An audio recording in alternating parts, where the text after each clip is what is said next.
Sonnet 152 by William Shakespeare, 1564 to 1616. In loving thee, thou know'st I am forsworn, but thou art twice forsworn to me love swearing.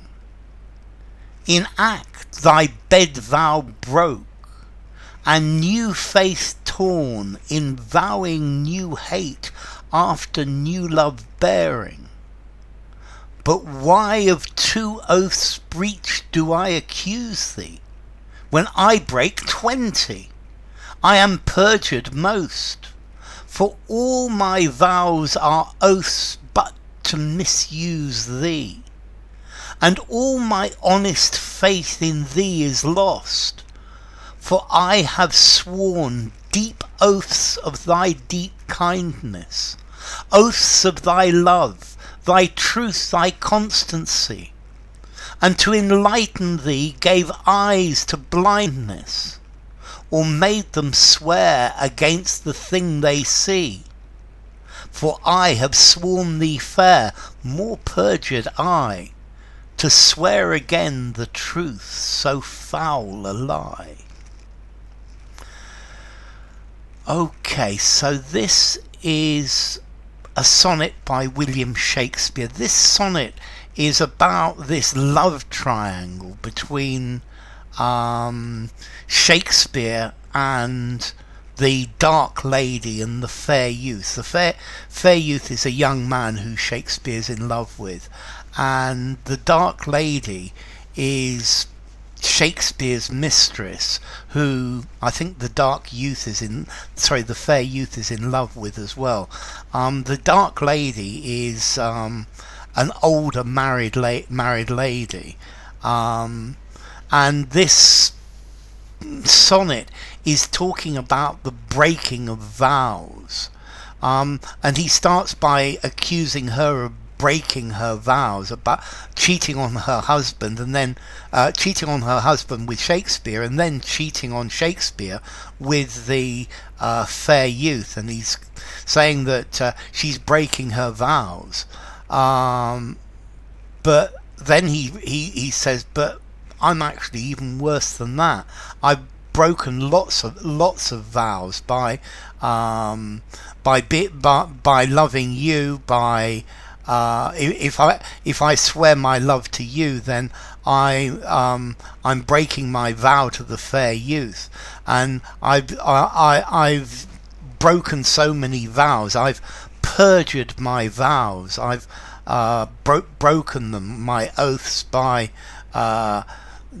doing and saying all sorts of things that I shouldn't have done. So yes, I may be accusing you, but I'm probably even worse. So, in loving thee, thou know'st I am forsworn. So this verb, to forswear, to deny something under an oath, to renounce something. So in this case is to break your oath, to break a solemn promise, to break what you've said. So in loving you, I'm breaking my promise. This is my promise to the fair youth, to love the fair youth. But thou art twice forsworn, to love me swearing. But you're breaking two promises, two oaths. In act thy bed-vow broke, and new faith torn.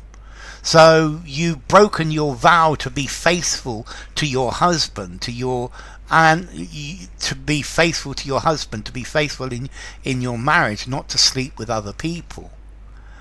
And new faith torn, in vowing new hate after new love bearing.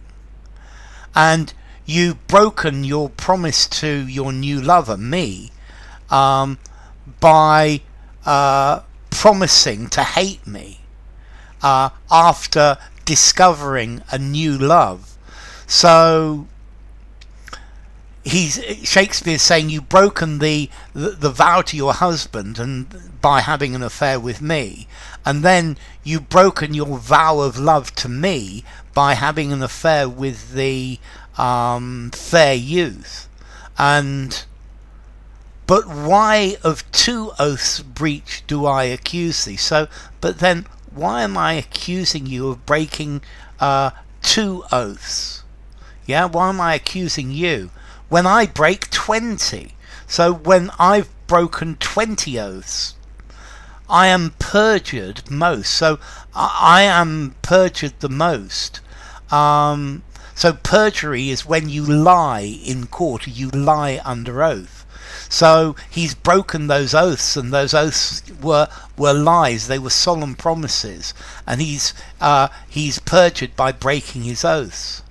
For all my vows are oaths, but to misuse thee.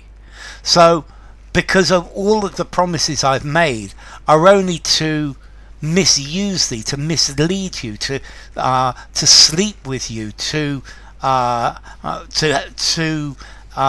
get you to go to bed with me, to exploit you. And all my honest faith in thee is lost, and I'm no longer true to you. I don't trust you anymore.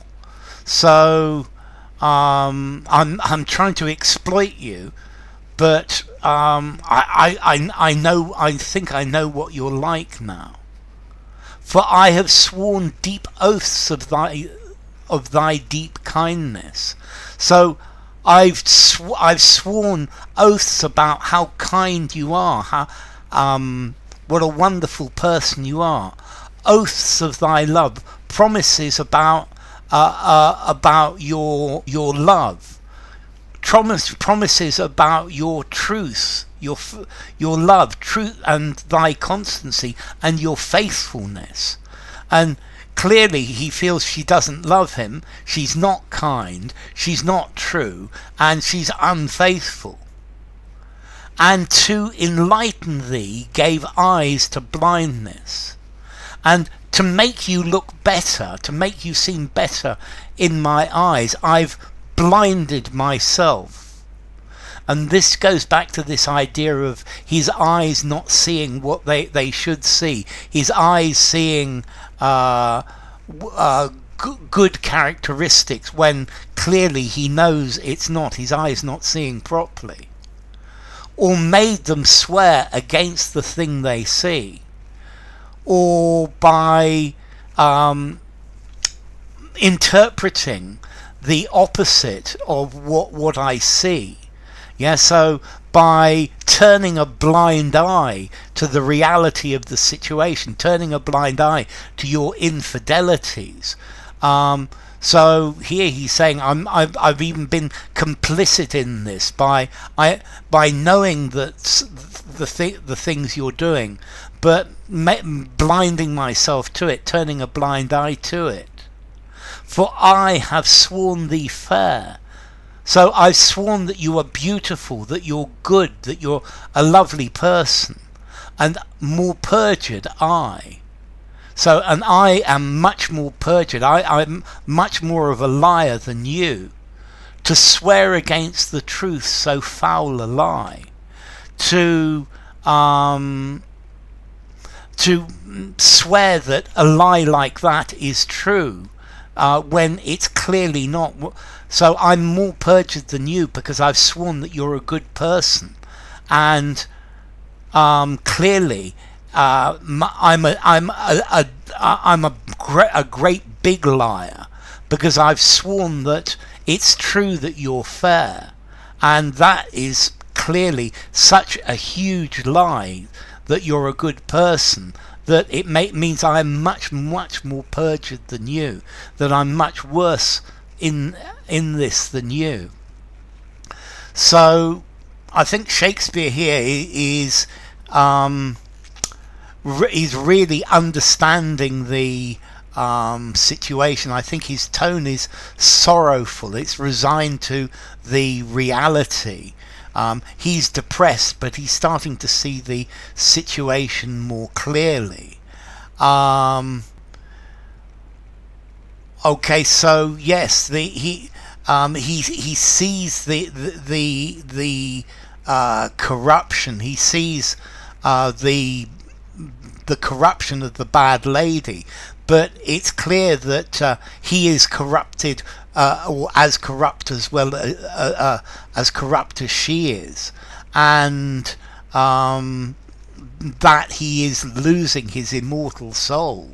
He's behaving in a terrible way. So enough. If you enjoyed the video, give it a rating, subscribe to my channel, and I will see you soon. Bye for now. Sonnet 152 by William Shakespeare.